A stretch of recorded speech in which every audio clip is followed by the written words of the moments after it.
At 5:38 a.m., a heavy mist still cloaked the western outskirts of Moscow, where the 147th Automobile Base artery of supply for an entire military district sat in silence. Without warning, from the south came a wave of Russian firepower. Cruise missiles launched from a Kilo-class submarine and a Baltic destroyer, recon UAVs rising from Kaluga, and even experimental flocks of Eagles rigged with small bombs circling overhead. This was not just an opening strike, it was a campaign-level move to shield Russia's vital logistics lifeline from a looming Ukrainian assault. Don't take your eyes off the screen until the secret is revealed. Don't forget to subscribe to the channel and share your thoughts about this battle in the comments section. Out of the haze left by the Russian opening salvo, Ukraine struck back with a move no one expected. At 5:42 a.m., the first wave arrived not drones or jets, but a squadron of trained Eagles fitted with miniature bomb harnesses. Diving at over 120 miles per hour, they swooped through the mist, dropping small charges onto radar dishes and command posts, disrupting the Russian air defense grid in ways technology alone could not. Just seconds behind them, new model Ukrainian fighters roared in at low altitude, skimming barely 200 feet above the ground to stay under radar, launching salvos of anti-radiation missiles aimed at the heart of the Pantsir and Buk systems guarding the 147th Automobile Base. On the ground, the assault grew louder. A convoy of electronic warfare trucks advanced into position, their antennas flooding the spectrum with static. Russian field radios crackled into silence, GPS receivers blinked out, and entire batteries found themselves blind and deaf in the chaos. Commanders scrambled to restore order, while air defense crews unleashed rapid bursts of autocannon fire and missile salvos, painting the sky with streaks of tracer fire.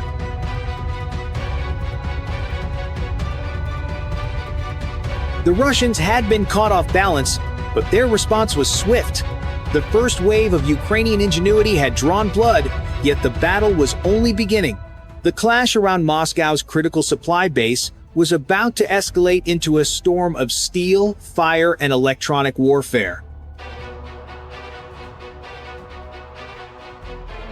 The chaos on the ground quickly bled into the skies above the 147th Automobile Base. Following the surprise strikes of Eagles, low-flying jets, and jamming trucks, the battlefield shifted upward. At 5:49 a.m., the sky itself became a prize to be fought over. Ukrainian MiG -29 seconds and Su -27 seconds roared into the fight, climbing through thick layers of mist before breaking into clear air at nearly 20,000 feet. There, they collided head-on with Russian Su. -35 seconds scrambled out of a nearby airfield, their engines screaming as afterburners lit up the horizon.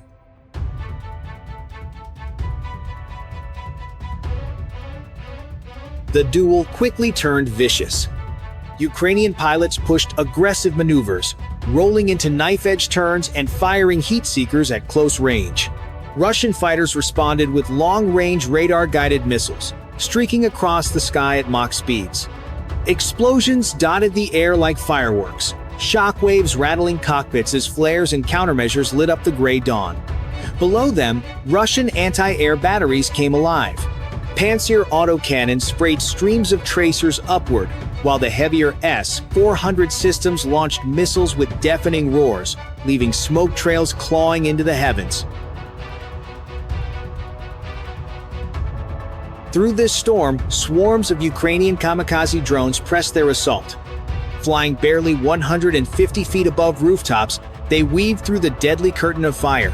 Some were cut down, spiraling into the earth in flames, but others punched through, zeroing in on the fuel depots and vehicle garages inside the 147th Automobile Base. The impact came seconds later, sharp bursts of flame and rolling black smoke rising from the edge of the complex. Russia retaliated instantly. Another volley of S-400 seconds arced skyward, forcing Ukrainian fighters into defensive dives, dragging the dogfight closer to the ground. Yet the sheer coordination of Ukraine's airframe-to-drone tactics tore holes in the Russian defense. Jets baited radar locks, drones slipped through the blind spots, and every gap in the shield widened under relentless pressure.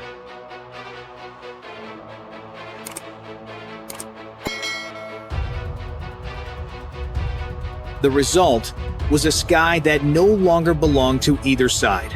It had become an arena of fire and steel, where every second counted, every maneuver risked death, and every explosion threatened to tip the battle.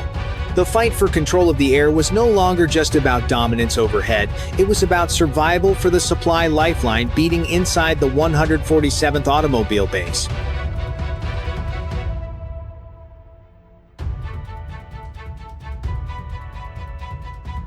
The air battle overhead had barely begun to fade when the roar of engines surged from the tree line to the north. At 5:57 a.m., Ukraine shifted the fight back to the ground. Out of the mist rolled columns of T-84 tanks. Their turrets locked forward, supported by armored personnel carriers packed with mechanized infantry. Kicking up dirt and frost, the armor pressed directly toward the outer perimeter of the 147th Automobile Base, exploiting the gaps carved open by the drones and fighters still hammering from above.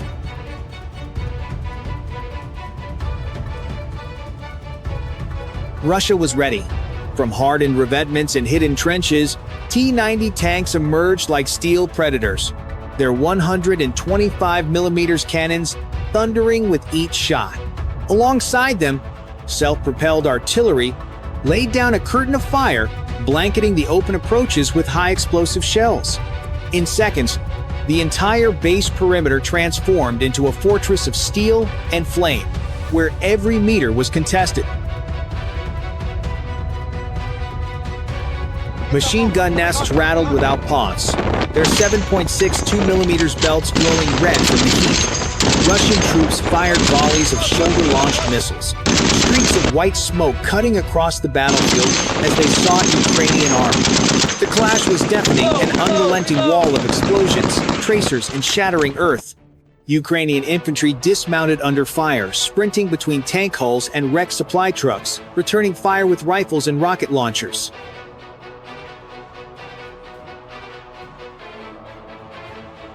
Amid this chaos, a new weapon slipped into play. Small robotic crawlers, remote-controlled and low to the ground, crept forward under the cover of tank fire. Their mission was precise: mine the transport arteries feeding the base. With mechanical claws, they placed shaped charges along fuel lines, under bridges, and at key intersections, preparing to sever the Russian lifeline at its root. The Russians countered ferociously. T-90 seconds unleashed point-blank fire at advancing armor, their reactive armor plates glowing under repeated strikes. Mortar teams rained bombs on suspected Ukrainian staging zones, while flamethrower units cleared suspected infantry positions. Yet every attempt to stabilize the perimeter was met by another Ukrainian push, another tank thrust, another wave of infantry, another explosion rocking the logistics hub. By now, the ground shook with such intensity that even the aerial dogfights overhead seemed to merge with the earthbound clash.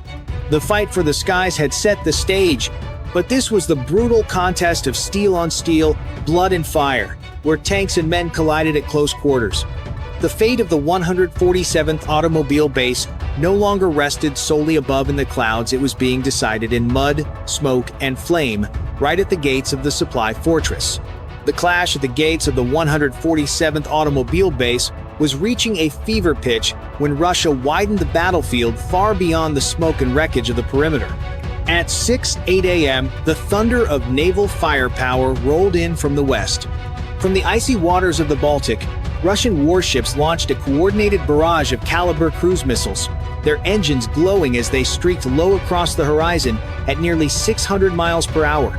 Almost simultaneously, a nuclear-powered submarine lurking deep beneath the waves fired a brace of ballistic missiles that punched upward through the sea's surface, arcing high before tilting toward Ukrainian positions. Within minutes, the battlefield shook with fresh violence. Explosions ripped craters into the forested approaches where Ukrainian armor was still advancing, while columns of smoke and fire rose hundreds of feet above supply routes already scarred by tank duels. The very earth trembled as heavy ordnance hammered the rear echelons of Ukraine's push, threatening to stall momentum and isolate the spearhead pressing into the base's defenses. But Ukraine answered, flying just 200 feet above the treetops. Low-level bombers cut through the haze, dropping precision payloads against suspected launch nodes and command links guiding the Russian salvos. Alongside them, swarms of kamikaze UAVs surged toward the open waters of the Baltic, weaving through radar nets and anti-air fire. Their target was clear: the very ships that had just unleashed devastation inland. The clash expanded into a three-dimensional storm. Russian frigates and destroyers fired volleys of naval guns and point defense missiles, turning the air above the sea into a lattice of fire. Some UAVs were shredded mid-air, spiraling into the waves in bursts of flame. Yet others broke through, diving straight into the decks of Russian warships. Fireballs erupted across steel hulls, columns of smoke mixing with sea spray, transforming the shoreline into a panorama of fire and water. What began as a ground assault had now become a full-spectrum engagement: land, sea, and sky converging into a single battlefront. The fight for the 147th Automobile Base was no longer confined to Moscow's outskirts. It was drawing in the Baltic itself, where naval thunderclaps echoed the chaos on shore. The supply fortress was still under siege, but the conflict had widened into a storm that could no longer be contained. The shockwaves from the Baltic naval strikes were still reverberating when Ukraine unleashed its next weapon, one not of steel or fire, but of signal. At 6:22 a.m., convoys of Ukrainian electronic warfare vehicles rolled into position, their antenna masts rising like jagged spires against the smoke-stained horizon. With a flicker of switches, the airwaves turned toxic. For 15 minutes, Russian radar screens went dark. Their precision guidance scrambled into static. Missiles lost locks. Artillery crews struggled for targeting data, and command nets fell into silence. In that window, Ukrainian UAVs dove with deadly accuracy, slamming into the sprawling fuel storage tanks of the 147th Automobile Base. The resulting fireballs rose hundreds of feet, igniting the dawn sky in orange and black. Russia answered with fury.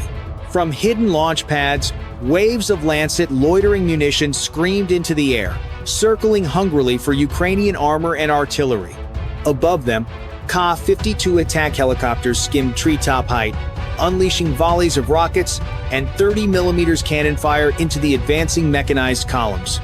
Every push toward the gates of the base was met by a hail of counterstrikes, forcing Ukrainian units to scatter, regroup, and press forward again. The battlefield settled into a brutal stalemate. Every yard of ground became a crucible where lives and machines were traded at staggering cost. Burning vehicles littered the approaches, armored hulls split open, turrets torn off, trucks still smoldering. Soldiers clawed forward behind the wreckage, using it as cover as both sides hurled everything they had into the struggle. The blind radar screen began to fade, but Ukraine had already delivered its message. Technology could shatter even the mightiest fortress. Russia, however, had proven its resolve, answering disruption with raw firepower. The fight at the gates of the 147th Automobile Base had become a grinding duel of endurance, a contest of nerves and sacrifice where victory could only be bought in blood and flame. The grinding stalemate of fire and counterfire finally gave way to a new escalation. At 6:41 a.m., Ukraine unleashed its most daring strike yet. Out of the smoke came swarms of next-generation kamikaze drones, their engines buzzing like a storm of hornets. Diving low, they coordinated with a second wave of bomb-laden eagles, cutting through the chaos with uncanny precision. Together, they punched directly into the heart of the 147th Automobile Base, where fuel depots and convoys of supply trucks were clustered. The impact was instant, and catastrophic detonations thundered across the complex. Fireballs rising hundreds of feet as dozens of vehicles and storage tanks erupted in flames. The shockwave rippled outward, shaking the very ground. Russian defenders fell back into underground shelters, their surface defense shattered. Yet amid the inferno, Ukrainian soldiers opened corridors for wounded Russians to escape, proving their strike was aimed at warfighting capacity, not innocent lives. As the last fireballs from the drone and eagle assault faded, the outcome was undeniable. The 147th Automobile Base, the backbone of Russia's supply network, lay in ruins. Fuel depots were scorched, convoys reduced to twisted steel, and an entire district's reserves of tanks, ammunition, and diesel wiped out in one night. Strategically, it was a crippling blow, stripping Russia of its ability to sustain operations in central regions and forcing commanders to thin defenses elsewhere. The question loomed: if a fortress so close to Moscow could fall, what stronghold was truly safe? Yet even in victory, Ukraine marked its restraint, carving escape lanes for wounded Russians, proving the campaign targeted warfighting power, not civilians. This strike was more than destruction. It was a stark warning of modern war's reach, where birds, drones, tanks, and submarines combined into